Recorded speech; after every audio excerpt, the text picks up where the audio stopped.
Hello, I'm Dr. Gloria Horsley. And I'm her daughter, Dr. Heidi Horsley. Heidi and I want to welcome you to Open to Hope Conversations, the podcast. We believe that the greatest gift you can give yourself after a loss is hope, using this moment to connect with others who have not only survived but thrived. So let's get started.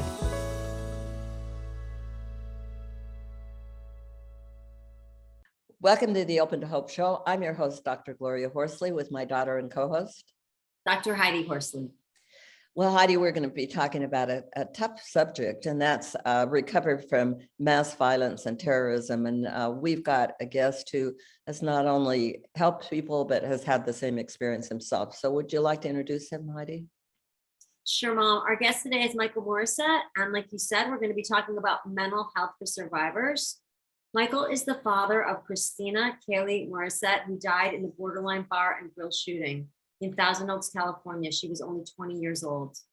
Michael began volunteering to that impacted community and currently works full-time for a nonprofit providing mental health support for other survivors of mass traumas. I have just had the opportunity to start to get to know Michael because he and I are founding members for Tuesday's Children Survivors Tragedy Outreach Program, a coalition impacted by acts of terrorism, mass violence, and military conflict. Welcome to the show, Michael. Thank you. I'm glad to be here. Michael, thank you for coming on. And so sorry about the murder of your daughter, Kaylee. Really an incredibly tragic. I've lost Heidi lost her brother, and I lost my son at 17. So, and he was living at home, and I think your daughter was living at home too, right? Yes. Yeah. It's an incredibly brutal thing, and a murder connected with that also, incredibly brutal. You've had these high profile loss. What's different about that? Yeah. Wow. It was right away from the first moment that we found out. It was surreal because it was on TV, and it was one of those, breaking news. It was on every channel, and we couldn't even get to the scene of the shooting because there was so much police presence. We were diverted. By the time we went out to the area, we were diverted to what they called a reunification center. It was a teen center nearby. First thing we did was check the hospitals because all we knew was she wasn't answering her phone. Kristina was she was the hostess that night at the door. She worked at the Borderline Bar and Grill. So, we didn't know what the situation was. All we knew was there was a shooting, people died, and Kristina wasn't answering her phone. The first thing that alerted us was her friend who lives across the street came pounding on her door at 1 a.m, and she had seen the news, and Kristina, like I said, was not answering her phone. And then by the time we got to the reunification center, the media was there, FBI was there, all the law enforcement agencies were there because it was right down the street from the incident. And we knew that, it was just so surreal. That's all I can say at the beginning. And we knew it was different because this kind of thing had never happened in Thousand Oaks. Thousand Oaks was not, I don't mean to be critical, but Thousand Oaks wasn't ready for something like that. I mean, who is, right? But nobody was prepared for what they were about to go through. Law enforcement, the responders, they've responded to some horrific things just like anyone else, but something on a scale like this where the FBI comes in and takes over, Wow. It was, it just, I don't know how to explain how we felt, but one thing I can say is that I didn't realize that it was, I knew the way it happened, but the word murder never entered my mind until I saw the death certificate, and that's what it said on the death certificate. And then I realized that my daughter was killed by a suicidal mass murderer. Right. And it's not funny, but I had not thought of it that way. Mhm. So the level that this reached in the news and the media, and I was listening to one of your other guests mention the celebrity of being um, in the news like that. Celebrity, I don't know if I like that word, but there was attention, Mhm. and our community immediately came around us and wanted to know where we were in, from day one. um, Obviously the families were around us, and then our own families, and then we got to know the other Mhm. borderline families that lost members, and then we were getting to know the community of survivors, and it's a large community of patrons and people that are loyal to that venue that's been there for decades. Um, Talk about that. What does that mean? A community, people helping? yeah, well, see, the Borderline Bar and Grill is a country venue for line dancing. Oh, They've done a lot of musical guests, a lot of like concerts in the bar and grill for years and years and years. And it had been a place for people in Thousand Oaks or in East Ventura County. And people came from LA County because there aren't that many country western venues where you can line dance, and they had dancing. Gosh, I don't know if it was every night of the week, but there were classes on weeknights, and then the weekends, were open. And but so they really was a whole community that felt yeah, like they'd yeah. suffered the So loss. it was a large community of people that have been patronizing the bar and grill for decades, some of them. And, we found out later that many people had had their wedding receptions there, or actually been married there, or, met their spouses there. And there are a lot of stories like that. So it's something that goes back into the community over the years. Um, but like I said, there was the family, our own family and friends, our own church family or community family, our friends, then the 12 families of the 12 lost, and then that there were 248 survivors that were in the room that night who gathered around us. There were a lot of public events and fundraisers and places where we could mingle with the survivors. And this was pre-pandemic. So there were a lot of opportunities to be around the people, and they would come ask us how we were, how the family members were. They wanted to know how we were doing. Right.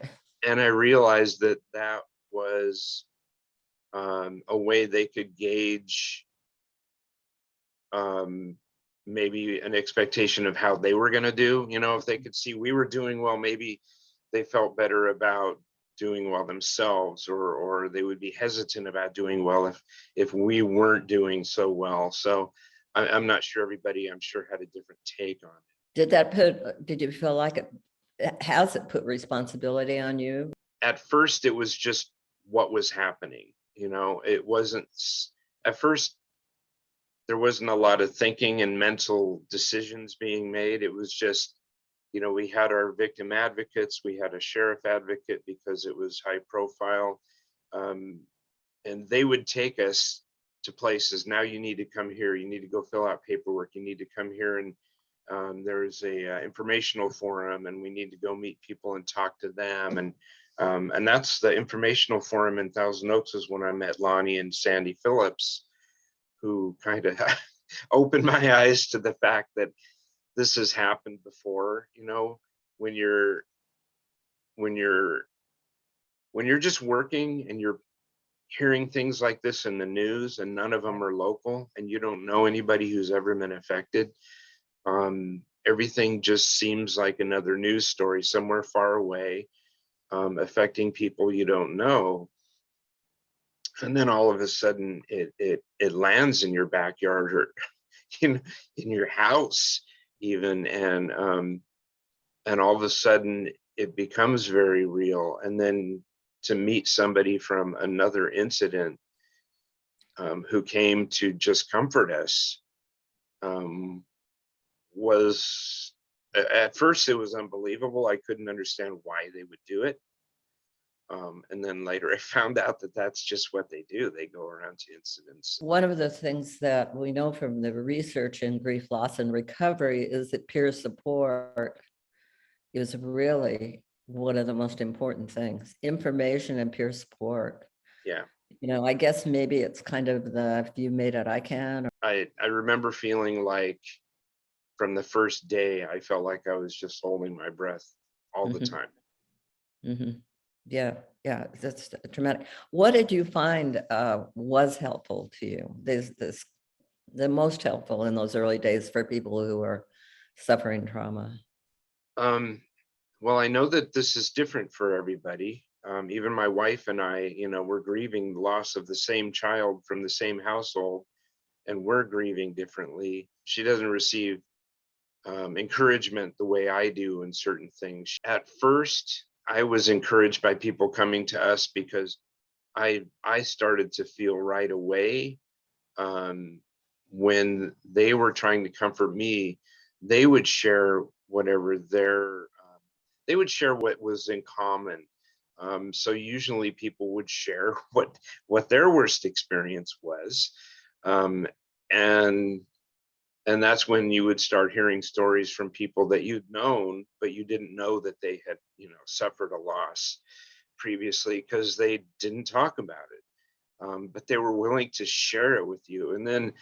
And then people that you barely know are sharing things. And then people that you don't even know at all, you've never met before and maybe never will again, are willing to share because they want to connect at that level too.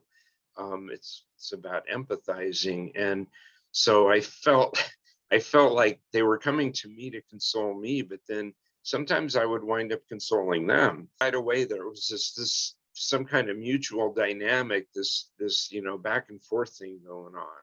And I wanted to know more about that. And so you volunteered. Yeah, what happened was, agencies and nonprofits and .govs and everybody comes around you and supports you. And one of the things that we had was mental health support from Given Hour. They started some peer support groups. My wife and I started going to those as soon as they formed, which was probably about 6 months after the shooting. It didn't happen right away because I don't think any of us were ready. And that wound up being about 6 months later. Did you do some individual too? Are you saying before that, or how did that go? What my wife and I did was people from my church came around me and told me that there was this thing called Grief Share. And it's a church-based, it's only 13 weeks, but it's a Christian-based process of going through grief. And it's with peers, and it's all layperson facilitated. So people that have been trained to present the program, but weren't counselors or therapists. And it was very soon, it was very early. And they said, most of the time people wait. And I said, well, this only happens once in a while. So I want to do it before it's gone. It's only a 13-week program, and the next one might not be till next year. I think you're making a point right now. They said most people wait, and you said you want to start earlier. I think that's an important point. People are ready at different times. Yeah, absolutely. Absolutely. And some people are ready very early, and some people are not. Yeah. So. And I think for me, I use that, I leaned into it as part of my coping mechanism. My coping wasn't really to go back to work right away, although I only took 1 month off. I should have taken a couple. My wife did. So my coping mechanism was to lean into this, like, what is this, and how do people deal with this, and what are the processes that are available. So more an active style. Yeah, I really wanted to pursue it because I didn't know enough about it, and I knew it was going to affect me, and it was affecting everyone around me. Would she have gone without you? Do you think, or would she have waited? No, she wouldn't have gone without me, but because I wanted to go, she was willing to go with me. And we went through the whole 13 weeks, and that gave me a foundation of realizing that this is the way life is. This is what happens. A lot of bad stuff happens. And out there in the world, people don't talk about the bad stuff that happens. They don't either they don't want to talk about it because it hurts, or maybe they're afraid, they're tired of talking about it and hurting other people. It gets to the point where you realize that people don't want to hear it because it's hard for them. Some people are good grief support too, and some Mhm. people aren't particularly good grief Mhm. support. That's fine. It's just the way it is. I mean, they're not Yeah. bad people. Talk about ACEs, the adverse childhood experiences. Everybody has a different, they come to the table with different experiences. Everybody experienced whatever happened differently. Even my wife and I, like I said, have a different take on how it affected us, and everybody's gonna grieve or process differently, and then we all take a different path, so we learn and pick up different things as we go too. I wanted to ask you, because I know there are people who've had a trauma. What would you suggest to people? Whether you need it or not, at any given moment, that we should know what's out there. We should know what resources are available, even if we think we're not going to use them, that we should know what's available and how to get to it.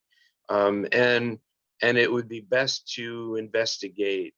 If somebody doesn't think they need support, that they should at least look into, what does that mean? What am I saying I don't need? Because a Okay. lot of people just want to push through this alone, on their own. They've done that all their lives, and they don't need someone else to show them, tell them how to feel. But it means so much more than that. And I just feel like everybody should at least know what they're turning down, if they're turning down support and help, and then to investigate it, to be able to say that I might be ready for that later, and when the time comes to reach out and to take that support, and just don't turn your back on it. Some people will get through it by themselves, but I'm pretty sure that that's a small. And you know what, when they look back over many years, they'll probably reflect back and say, you know what, maybe I should have listened, maybe I should have sought out, and maybe I should have looked into supporting others as a way to grow myself. What are you doing? Is there some site that people can go to get information? Well, I wound up volunteering with Give an Hour because they were the ones who came on the scene and gave us support. Give an Hour. They've got this thing that it's called the Campaign to Change Direction, and they have these little cards. It's because they had this campaign to change direction. It's about recognizing the 5 signs of emotional suffering. Who give us those 5 signs? The 5 signs of emotional suffering: not feeling like yourself. Are you withdrawn? Are you agitated? Are you caring for yourself? And are you feeling hopeless? So basically, if we see in ourselves, or we see in someone else, that since this incident, or because of this incident, there's been a change in someone, that we need to look into that. And the healthy habits on the other side are to take care of yourself, to check in, to engage, to relax, and to know the 5 signs, to know what to look for in not just others, but in yourself, to be able to say down the road, you know what, I'm not doing so well. I thought I was, but I look in the mirror and I haven't smiled in years, so maybe I should talk to somebody about that. After our incident, I had heard, maybe 6 months later, I had heard about some suicides in some of the other communities after some of the school shootings. And so a year or two down the road, that people had taken their lives.